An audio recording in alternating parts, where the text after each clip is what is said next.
Erev Tov, bonsoir à toutes et à tous. On est très heureux. On se retrouve pour le cours hebdomadaire avec Midreshet Yehuda Manitou et le Rav Eitan Fison. Et ce soir, on aborde Shavuot, puisqu'on est à quelques jours du don de la Torah, Bechavod Eitan, depuis Paris, pour changer un petit peu. Exactement. Ben voilà. Tov, alors, Erev Tov, les Koulam, merci d'ailleurs d'avoir accepté le changement d'horaire. C'était un petit peu compliqué, 5 heures à Paris, j'y serais pas arrivé. Donc, allons-y. Allons-y. Ma question, et c'est le titre du cours, mais enfin, qui est donc ce Iftzan? Qui est donc Monsieur Iftzan? Voilà, c'est la question et c'est le sujet de notre cours également. Alors d'abord, est-ce qu'il y a des gens qui ont déjà entendu parler de Iftzan? Ben non, c'est qui ce mec? Nachon, Bémet, qui est donc ce Iftzan et quel a-t-il comme rapport avec Chag à Shavuot? Eh bien les amis, je vous amène tout de suite dans le Talmud. Dans le traité de Baba Batra. Et on nous dit là-bas, Amar Rabba Baravuna, Amar Rav, Iftzan, je lève tout de suite le voile sur qui c'est Iftzan. Iftzan, d'abord, entre parenthèses, Iftzan, il est marqué dans le livre de Shoftim. C'est l'un des juges. C'est l'un des juges de la Torah. Dans la Tkoufa, la période des Shoftim, eh bien, un d'entre eux s'appelle Iftzan. Mais la Gemara va nous dire, Iftzan, c'est Boaz.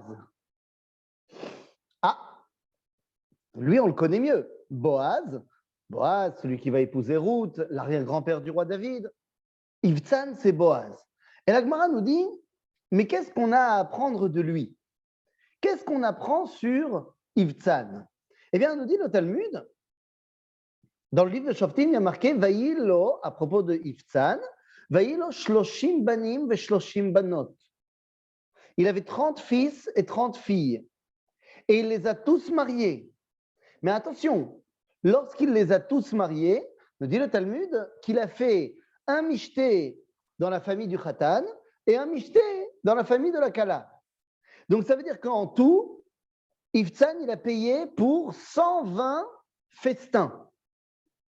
30 garçons x 2, 30 filles x 2. Donc 120 festins. Ok, pourquoi pas? Seulement le Talmud nous dit, et c'est ça qui m'intéresse, Ubekulam lo izmin et manoach. Il a fait 120 festins et la Torah prend la peine de me dire qu'à aucun des festins, il a invité Manoach. Mais qui est ce Manoach? Les amis, Manoach, c'est qui? On le connaît, Manoach. C'est un papa. Il est plus connu pour son fils que pour lui. Il est le père de Shimshon. Shimshon à Gibor. Donc, de là, j'en conclus une chose très importante, c'est que Boaz, Iftzan et Manoach se connaissent. Ils vivent dans la même époque et tout ce qu'on m'apprend ici, c'est que l'un a une dent contre l'autre, ils ne sont pas copains, à tel point qu'il ne l'invitera pas au festin du mariage de ses enfants. Pourquoi y a-t-il cette rancœur, cet affrontement entre Iftzan, Boaz et Manoach? Mais les amis, c'est ça qu'on va essayer de comprendre aujourd'hui ensemble. Alors je sors 2 secondes de Iftzan et Boaz pour revenir un petit peu plus dans notre histoire du Mahamad Har-Sinaï. Vous allez voir, on y reviendra juste après.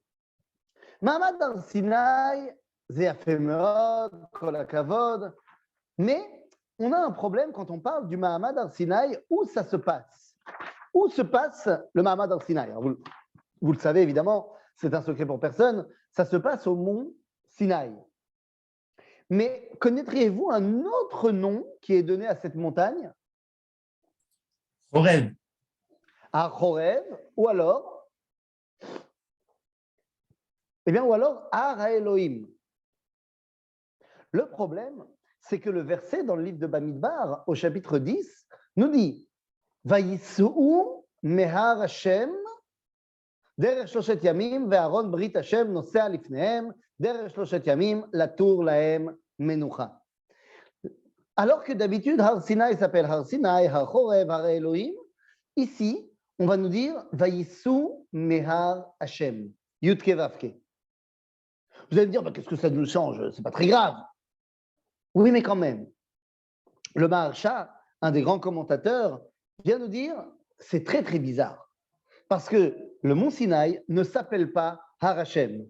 Dans la tradition de la Torah écrite et de la Torah orale, nous dit le Maharsha, Har Hashem, c'est le nom de Har HaMoria. C'est le nom de la maison, de la montagne où il y a la maison de Dieu. Har HaMoria. Et donc, c'est très, très bizarre qu'ils aient appelé Har Sinai, Har Hashem. Le fait qu'ils aient appelé Har Sinai, Har Hashem, alors que normalement, Har Hashem, eh bien, c'est uniquement Har HaMoria, eh bien, ça commence à nous faire comprendre qu'autour du mont Sinaï, il y a un problème. Que les Béné Israël qui sont réunis là-bas au mont Sinaï ont peut-être un bug dans leur compréhension entre la différence qu'il doit y avoir entre le mont Sinaï et Har Hashem, entre le mont Sinaï et le mont Moria. Ainsi nous dira le Maharsha. Donc en fait, quand on te dit Vayissou me Har Hashem, c'est pas que Har Hashem, Vayissou, mais Har Hashem. Ils ont voyagé, pas depuis Har Hashem, mais loin de Har Hashem. Et donc, en fait, oui, ça veut dire qu'ils sont partis du mont Sinaï, mais ça veut surtout dire qu'ils n'ont pas voulu arriver au Har HaMoria. Et maintenant, je vous pose la question suivante. D'après ce que vous avez appris, si je vous pose la question à chacun d'entre vous, et je vous dis, voilà, Dieu s'est révélé au peuple juif quand on était autour du mont Sinaï. Qu'est-ce qu'il nous a dit? Alors, vous pouvez allumer vos micros. Aidez-moi. Qu'est-ce qu'il a dit Dieu au peuple juif quand on était au mont Sinaï? Bon, c'est facile. Les 10 ou les 2? Eh oui, les 10. Les 10 commandements, les 2 commandements, l'Obéchané. Et pourtant, quand on regarde dans la Torah, dans le livre de Dvarim, au chapitre 1, eh bien, Moshe Rabbeinu nous enseigne que Dieu, en fait, il a dit autre chose. Ele adevarim, asher diber Moshe el kol Israël, be'ever ha'yarden, במדבר, בערבה, מול סוף, בין פרן ובין תופל, לבין חצרות, לבן וחצרות ודי זהב. 11 יום מחורב, דרך הר שעיר, עד קדש ברנע. Donc voilà, on nous présente topographiquement où se tient Moshe pour faire son dernier grand discours. Et on dit, ויהי ב-40 שנה ב-12 חודש, באחד לחודש, דיבר משה אל בני ישראל. ככל אשר ציווה השם אותו. עליהם. אחרי הכותו את סיחון מלך האמורי, אשר יושב בחשבון, ואת עוג מלך הבשן, אשר יושב בעשרות באדרעי, בעבר הירדן, בארץ מואב, הואיל משה ביאר את התורה הזאת לאמור. Et voilà ce qui m'intéresse. Moshe nous parle et nous dit, c'est une conclusion de tous nos périples depuis la sortie d'Égypte, et Moshe nous dit, Hashem Eloheinu diber elenu bechorev lemor. Dieu, notre Dieu, nous a dit quand on était à Chorev. Chorev, vous avez dit tout à l'heure, c'est le mont Sinaï. Donc, qu'est-ce qu'il nous a dit quand on était à Chorev? Ben là, je m'attendrais à ce que Moshe me dise les 10 commandements. Il le dira d'ailleurs dans la paracha de Vaetranan. Sauf que ici, c'est pas ce qu'il nous dit. Quand Moshe nous dit, voilà, diber Hashem elenu bechorev lemor. Qu'est-ce qu'il nous a dit? Tenez-vous bien. Dieu nous a dit Bechorev. Rav lachem shevet bahar hazeh. Penu usuu lachem uvou har haemori ve'el kol shechenav ba'arava bahar bashvela b'negev b'chof hayam eretz hakenaani ve'alevanon ad hanar hagadol nar perat. Qu'est-ce qu'il nous a dit Dieu quand on était au mont Sinaï? Il nous a dit partez du mont Sinaï. Évidemment qu'il nous a dit les 10 commandements. Ça, c'est quand on est arrivé au mont Sinaï. Mais qu'a dit Dieu 1 an plus tard? Dieu nous a reparlé au mont Sinaï et il nous a dit, partez du mont Sinaï. Ça m'arrête de partir du mont Sinaï. Pourquoi est-ce que Dieu a besoin de nous dire de partir du Har Sinaï? Parce qu'on ne voulait pas partir.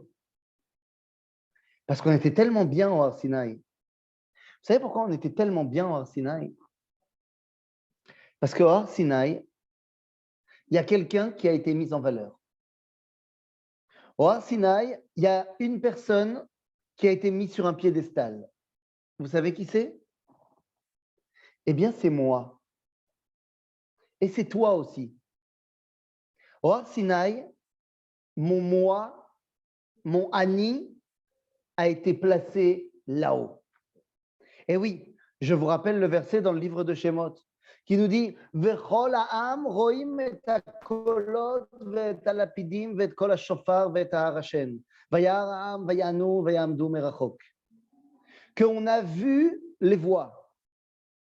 Bon, je ne sais pas ce que ça veut dire, on a vu les voix. Jeanne d'Arc, elle a entendu des voix, mais ça ne lui a pas bien réussi. Nous, on a vu des voix. Yonatan ben Uziel, le Targum Yonatan ben Uziel, nous dit la chose suivante, extraordinaire. Vechol amma chamian yad kalaya, ach ave mitapechim b'shimeon dechol chad vechad, ve'ech ave nafkin mingo be'uria ve'yad kal shofara, nous dit Yonatan ben Uziel. On a vu les voix, qu'est-ce que ça veut dire? Eh bien, ça veut dire que chacun d'entre nous, on a vu comment la voix sortait du mont Sinaï et rentrait dans chaque oreille de chacun des béné Israël différemment en fonction de la compréhension de chacun. En d'autres termes, quand j'arrive au Har Sinaï, je comprends que je suis très important, puisque j'ai une compréhension particulière de la Torah et Dieu m'a parlé un langage que moi, je comprends. Waouh! C'est génial, c'est extraordinaire. C'est très important que je ne sois pas laissé pour compte. Mais quel est le danger? Quel est le danger de mettre en avant ma personne? Les amis, le danger, il est très simple. C'est vrai qu'il y a aussi une voix qui est partie et j'ai vu qu'elle est rentrée différemment dans l'oreille de quelqu'un d'autre. Mais puisque c'est différent, autant que lui il reste chez lui, que moi je reste chez moi. Lui, il comprend Dieu à sa façon, très bien, qu'il reste dans son Beth Midrash à lui. Le problème de mettre moi en avant et ma façon de comprendre, eh bien, c'est que si moi j'ai compris d'une certaine façon, qui me dit que l'autre, sa façon de comprendre, elle est bonne? Puisque Dieu, il m'a parlé à moi d'une certaine façon. Har Sinaï, pendant toute l'année, on était au Har Sinaï, on était au Beth Midrash. C'était un Beth Midrash extraordinaire, où chacun se sentait avoir une place. Et c'est très important, encore une fois, je ne dénigre pas cela. Mais le problème, c'est que chacun pensait avoir une place et pensait que l'autre, eh bien, sa place, ce n'était pas ma place, c'est la meilleure. Il n'y a rien de tel que l'étude de la Torah et ma compréhension de l'étude de la Torah pour mettre en avant ma compréhension de la Torah.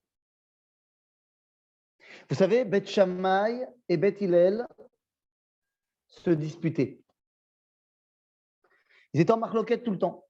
Au final, comme vous le savez, la halakha a été tranchée comme Beth Hillel et pas comme Beth Shammai. Est-ce que vous savez pourquoi? Est-ce que c'est parce que Beth Shammai était moins fort en Torah que Beth Hillel? Non. Est-ce que c'était qu'ils pratiquaient moins bien la Torah et les mitzvot? Non. Et là, nous dit le Talmud, pourquoi est-ce que la halakha est comme Beth Hillel? Parce que Beth Hillel ayu makdimim et divrei Beth Shammai les divrehem. Lorsque Beth Hillel enseignait, il rapportait d'abord l'avis de Beth Shammai, même si c'est pour s'y opposer. Mais il comprenait que Beth Shammai, il avait une place au Beth Midrash, même si c'était pour ne pas être d'accord avec lui. Le problème des Bnei Israël vers Sinaï, fort de leur compréhension que Akadosh Baruch Hu leur a parlé à eux, à chacun d'entre eux, eh bien, c'est qu'ils ne voulaient plus entendre parler de l'autre compréhension de mon prochain. Combien de fois on a eu ces disputes entre Ashkenaz et Séfarad? Qui a raison? Dit le Kliyakar, à propos de ce verset, lorsqu'on nous dit que Akadosh Baruch Hu nous a dit Rav Lachem, ça suffit de vous asseoir au mont Sinaï. Nous dit le Kliyakar, Zot tochecha rishona, al she'anashim san'u et haaretz, ve'nityashvu behar ze yeshiva shel keva. Dit le Kliyakar, lorsque Dieu nous dit ça suffit, partez du mont Sinaï. Il dit c'est une remontrance terrible que Dieu fait au Ham Israël, parce que les Bnei Israël avaient pris en haine la terre d'Israël. Mais moi, je ne comprends pas. Ils ne la connaissent même pas, la terre d'Israël. Ils ne la connaissent même pas, la terre d'Israël. Pourquoi est-ce qu'ils l'ont pris en grippe? Alors oui, il y aura eu les explorateurs qui vont arriver plus tard, Zénachon. Mais au moment où ils sont à Sinaï, au début, il n'y a pas encore eu les explorateurs. Pourquoi ils n'aiment pas la terre d'Israël? Qu'est-ce qu'ils ont contre la terre d'Israël? Dit le Kliyakar. Parce que dans la terre d'Israël, l'individu est au service du collectif. Parce que tout seul, tu ne peux rien faire. Tout seul, tu ne peux pas travailler ta terre toute seule et faire tout seul et vivre en autarcie. Dans la terre d'Israël, tu es obligé d'avoir un contact avec les autres. Tant dans ton rapport à la terre, mais dans ton rapport à la Torah également. Ah oui, Bechutz La'aretz, tu peux vivre ta Torah individuellement. Bamidbar, il n'y a pas de problème. Lorsque ils ont compris qu'ils avaient un rôle à jouer en tant qu'individus, et c'est vrai, ils ont voulu dénigrer le rôle du collectif. Toute la machloket, elle est là. Est-ce que la Torah et Mahamad Ar-Sinaï, c'est une idéalisation de l'individu qui doit se rattacher à Dieu, ou est-ce une idéalisation du collectif dans lequel peut s'exprimer chaque individu? Eh bien, les amis, c'est toute la machloket qui existe entre Boaz et Manoach, entre Boaz et notre fameux Iftzan. Ben oui. Regardez ce verset du livre de Shoftim qui nous met en scène Shimshon Agibor. On dit Vayirdu 3,000 ish mi Yehuda אל סעיף סלע איתן, ויאמרו לי שמשון, הלא ידעת כי מושלים בנו פלישתים, ומה זאת עשית לנו? ויאמר להם, כאשר עשו לי, כן עשיתי להם. Vous connaissez l'histoire de Shimshon. Shimshon fait une guérilla individuelle contre les Philistins. Et Bnei Yehuda, ils viennent le voir et lui disent, mais tu ne te rends pas compte que tes actions sont en train de nous porter préjudice à nous tous? Il y a quelqu'un qui voulait parler? Non? Ok. Les Bnei Yehuda, ils viennent voir Shimshon et lui disent, mais enfin, tu n'as pas compris que ce que tu es en train de faire nous met tous en danger? Nous met tous en danger. Parce que tu te comportes n'importe comment contre les Philistins, et après, c'est nous qui prenons. Qu'est-ce qu'il répond Shimshon? Il dit, je m'en fiche. C'est comme ça qu'ils m'ont fait, c'est comme ça que je leur fais. Shimshon, c'est un spécialiste de l'individu. Qu'est-ce qui arrive aux autres individus? C'est leur problème, ce n'est pas le mien. Moi, je suis un spécialiste de l'individualisme. Alors que d'un côté, Shimshon, c'est, vous l'avez compris, le fils de Manoach. Semble-t-il qu'il a appris ça de son papa. Alors qu'à l'inverse, quand on parle du roi David, eh bien David, on va dire à propos de lui, Vayomer David, quand il fait face à Goliath à Plishti, il dit, Vayomer David à la Plishti, Ataba elai becherev u bechanit u bekidon, ve'anochi ba elecha beshem Hashem tsevaot Elohim archot Israël asher cherafta. Il dit David, mais moi je ne viens pas en mon nom. Moi je viens au nom du Dieu d'Israël, du peuple d'Israël, que tu as bafoué. En d'autres termes, me dit le roi David, moi, je ne suis pas important en tant qu'individu. Moi, je ne suis important qu'en tant que représentant du peuple juif. Boaz, c'est Torah Taklal. Ivtzan, c'est Torah Taklal. Manoach, c'est Torah Taprat. Quand on était au Har Sinaï, on était à fond dans Torah Taprat. Mais le but du jeu, c'est d'arriver Behar Hashem. Et quand tu arrives Behar Hashem, alors tu t'élèves à Torah Taklal. Puisque Behar Amoria, eh bien, tu te rappelles d'une chose. Je l'ai dit et redit et re-redit, donc c'est quelque chose qui est une évidence maintenant. Et surtout qu'on a certainement beaucoup tous parlé à l'approche de Yom Yerushalayim. Vous vous rappelez que Har Amoria, c'est un endroit que David n'a pas conquis. Le reste de Jérusalem a été conquis par David, mais pas le mont Moria. Le mont Moria, David l'a acheté. Et vous vous rappelez combien il l'a acheté? D'après le livre de Shmuel, il l'a acheté 50 shekels.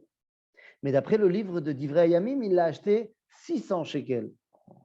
Et la Gemara dans Chagiga de répondre, mais oui, parce que David a acheté 50 shekels au nom de la tribu de Yehuda. Et chaque tribu a payé 50 shekels pour arriver à 12 fois 50, 600 shekels. En d'autres termes, Rabotai, Har Amoria, c'est l'endroit du klal. Tu ne peux pas être tout seul au Har Amoria. C'est pour ça qu'il y aura chaque semaine un représentant des Kohanim, un représentant des Lévi'im et un représentant du Ham Israël. Il y a ce qu'on appelle Mishmarot Keuna, Mishmarot Leviya et Mahamadot Israël. Parce que tu as besoin de permanence de cette relation avec le klal, avec l'entité collective du peuple juif.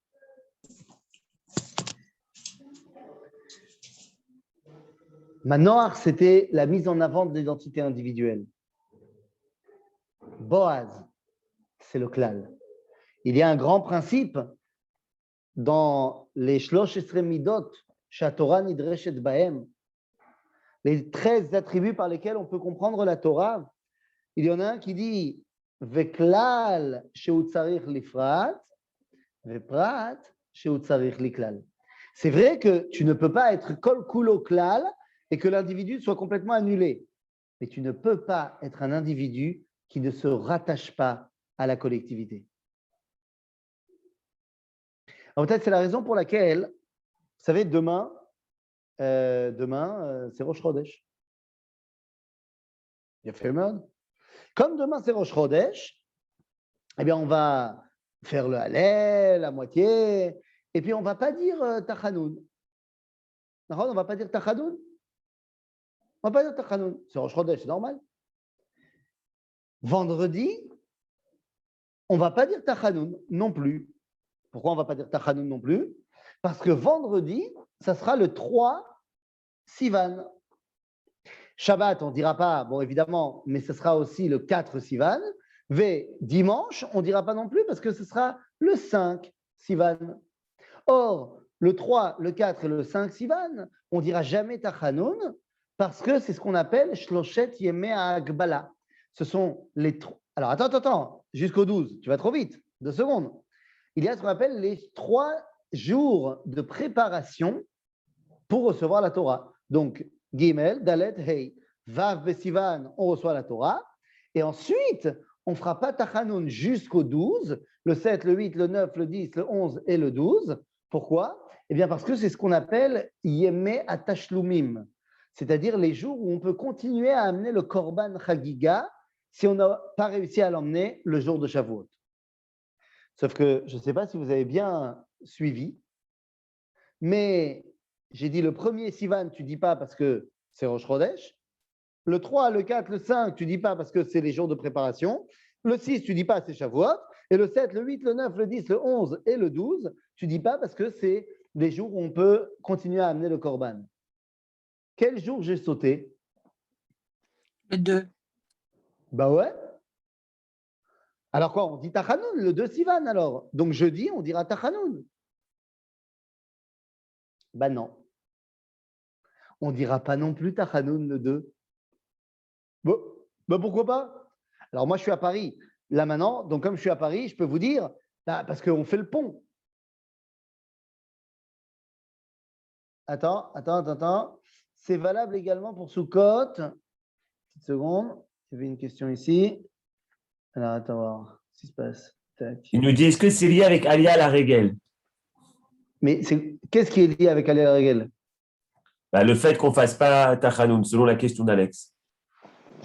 Si, quand c'est Sukkot et Pessah, la question ne se pose pas pour Tachanoun, parce que tu ne fais pas Tachanoun pendant toute la fête.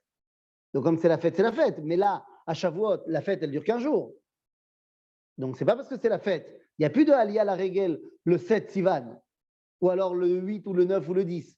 Mais comme ce sont les jours où tu peux continuer à amener le Korban, si jamais tu n'as pas pu l'amener à Shavuot, alors tu ne fais pas Tachanoun. Mais moi, ce qui m'intéresse, ce n'est pas ces dates-là. Ce qui m'intéresse, c'est le 2. Pourquoi on ne fait pas Tachanoun le 2? Alors, en France, on a l'habitude de faire le pont. Ah, si tu ne dis pas le 1 et que tu ne dis pas le 3, le 4, le 5, et voilà, on fait un grand week-end sans Tachanoun. Et on ne dira pas le 2 non plus. Sauf que dans la halakha, ça n'existe pas, faire le pont. Alors là, Mamakara, pourquoi ne dit-on pas Tachanoun le 2 Sivan? Dans la halakha, ce jour, il porte un nom. Ce jour, il porte un nom, il s'appelle Yom HaMeyuchas. Le jour qui a un yichus, qui a une, comment dire, une belle appellation. On ne lit pas Tachanoun après et avant les autres fêtes. Alors non, pas du tout. Ça n'a rien à voir avec Aliyah la Régel. Ça a à voir avec Rubo Shel HaChodesh. Et donc, ça n'a rien à voir. C'est juste que pendant Nissan, on ne dit pas Tachanoun tout le mois, parce que, vu qu'en fait, la raison de pas Tachanoun, c'est jusqu'après Pessah, mais tu as déjà passé 22 jours sans Tachanoun, donc tu ne dis pas Tachanoun parce que Rubo Kekulo. Pareil pour Tishrei. Quoi qu'il en soit, ici, pourquoi est-ce qu'on ne dira pas Tachanoun le 2? C'est quoi ce Yom HaMeyuchas dont tout le monde parle? Eh bien, les amis, le 2 Sivan, il s'est passé quelque chose de fondamental. Le premier Sivan, on est arrivé au pied du Har Sinaï. Le 3, le 4, le 5, on s'est préparé pour Mahamad Har Sinaï. Le 2, c'est le moment où Moshe Rabbeinu, non, on ne fait pas le pont, mon ami. Le 2 Sivan, il s'est vraiment passé quelque chose qui, Vehoder, mérite qu'on fasse pas Tachanoun. Le 2 Sivan. Le 2 Sivan, il s'est passé quelque chose de fondamental. Je prends le verset simplement pour que vous sachiez exactement de quoi on parle. Hop là. Où est-ce qu'il est mon verset? Voilà. Et je prends mon verset 2 secondes pour qu'on comprenne de quoi on parle.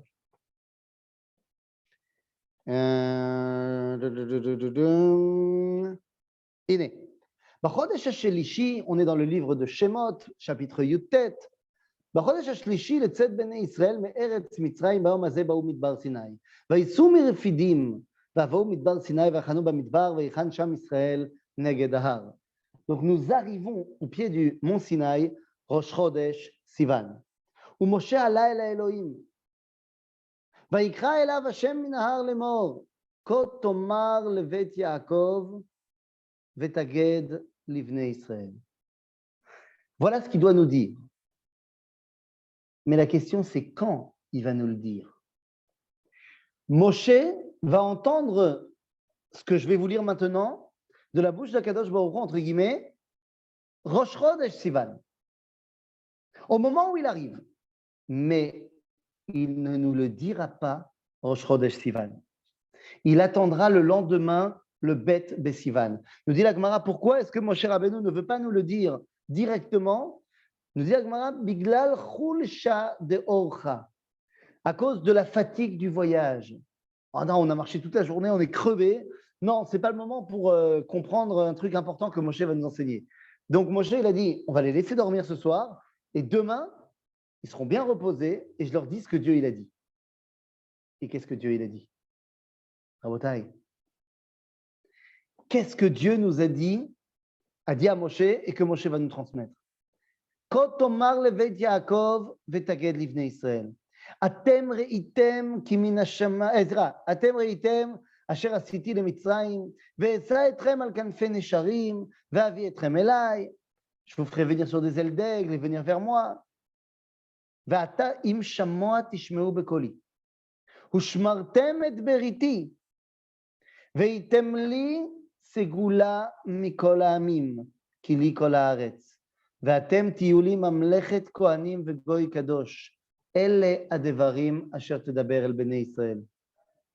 רבותיי, le 2 Sivan, c'est le jour où Moshe Rabbeinu nous a transmis qu'on était Segula Mikol Ha'amim, qu'on était Mamlechet Kohanim Vegoy Kadosh. Rebotai, le 2 Sivan, c'est le moment, le jour où Am Israël a entendu qu'en tant que Am Israël, il était le choix d'Akadosh Baruch Hu. Tu m'étonnes que ça vaut le coup de ne pas faire Tachanoun. Le jour où Akadosh Baruch Hu nous a choisis comme peuple, évidemment que tu ne fais pas Tachanoun. Parce que la Torah ne peut s'exprimer que par l'intermédiaire du peuple. C'est vrai que c'est moi individuellement qui fais mes mitzvot, mais je les fais en contact avec le peuple juif. À chaque fois que je fais une mitzvah, je dis Baruch atah Hashem Elokeinu melech haolam asher kiddesha nous bemitzvotav. Si je ne suis pas connecté au peuple juif, ein shum davar. Si je ne suis pas connecté au peuple juif et que je suis un super tzaddik, ça ne sert à rien.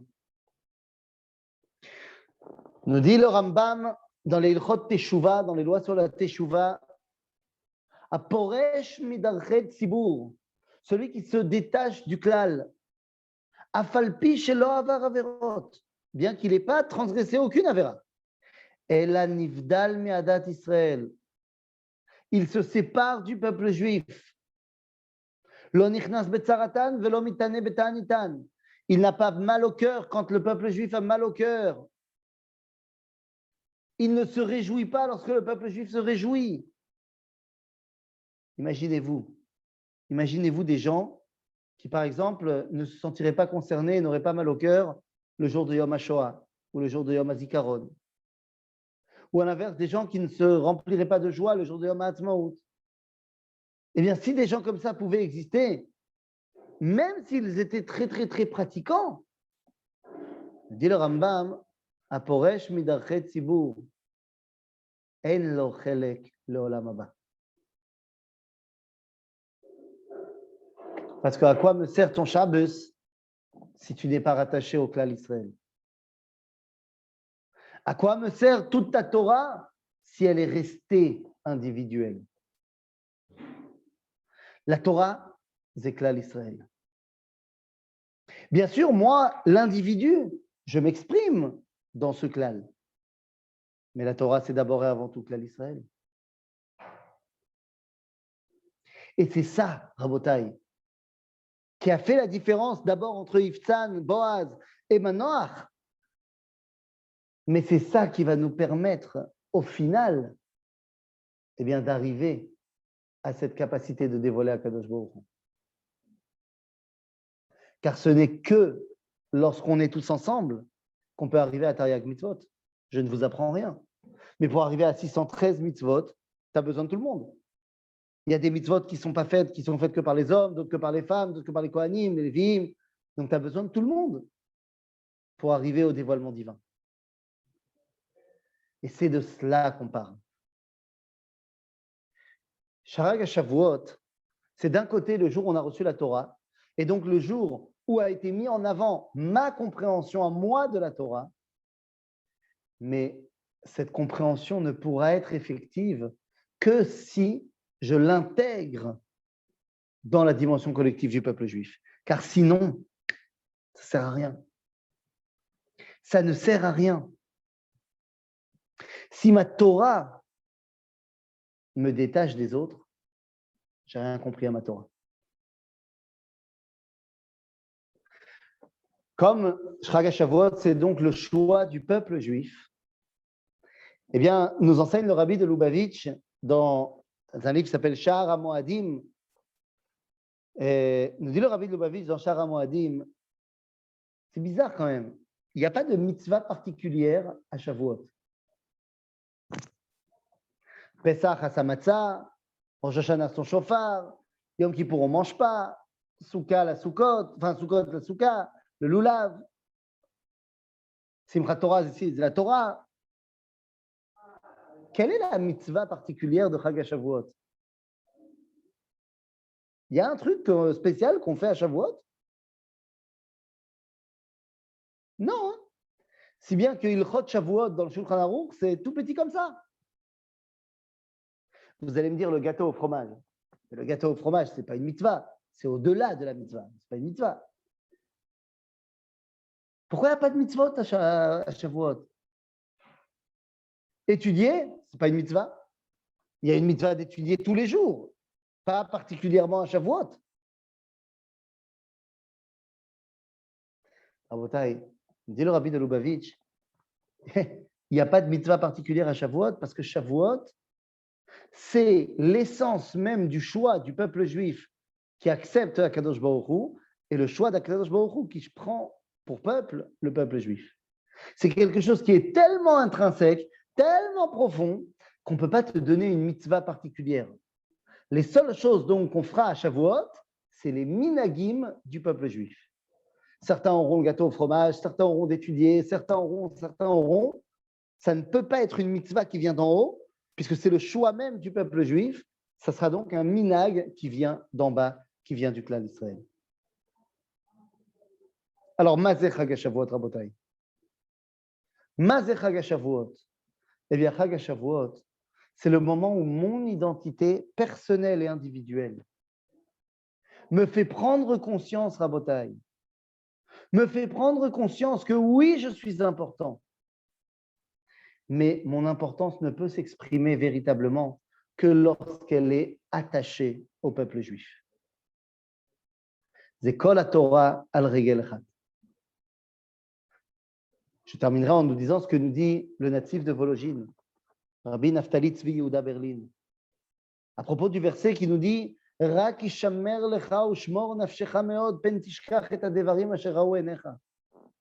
Fais très attention pour que tu n'oublies pas ce que tes yeux ont vu. Dit le natif, comment est-ce que tu risques d'oublier? Arei yesh lecha mitzvah lilmod Torah kol yom. Tu as une mitzvah d'étudier la Torah tous les jours, donc comment est-ce que tu peux oublier? Dit le natif, al yedei esek pilpula shel Torah yechol shenehefach lo leroetz chas v'shalom. Des fois, à force d'étudier la Torah, eh ben, tu ne comprendras plus la Torah. Et elle va se transformer en quelque chose d'abominable. Qu'est-ce que ça veut dire? À force d'étudier, mais c'est très bien d'étudier. Mais on a dit au début de notre cours, quand tu étudies, tu mets en avant le côté individuel. C'est ma compréhension.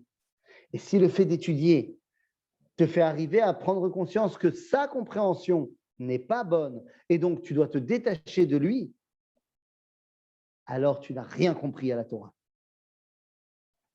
La Torah, c'est Am Israël qui peut dévoiler Akadosh Baruch Hu. Et moi, je suis une des expressions du Am Israël. Une fois que j'ai compris ça, alors j'ai compris toute la Torah Kula. Et une fois que j'ai compris ça, alors je comprends finalement que Boaz et Iftzan, ils n'arrivaient pas à se mettre ensemble. Mais la Torah nous dit, on a besoin et de Boaz et de Iftzan. Car je vous rappelle que pour construire le Beth Amikdash, le Mishkan, il y avait deux constructeurs en chef. L'un s'appelait Betzalel ben Uri ben Hur le Maté Yehuda et l'autre s'appelait Aolivama ben Achisama le Maté Dan. Semble-t-il que pour construire le Beth Amikdash, tu as besoin de la tribu de Yehuda et de la tribu de Dan. Boaz était le chef de la tribu de Yehuda. Manoach était le chef de la tribu de Dan. Dan, c'est Aprat.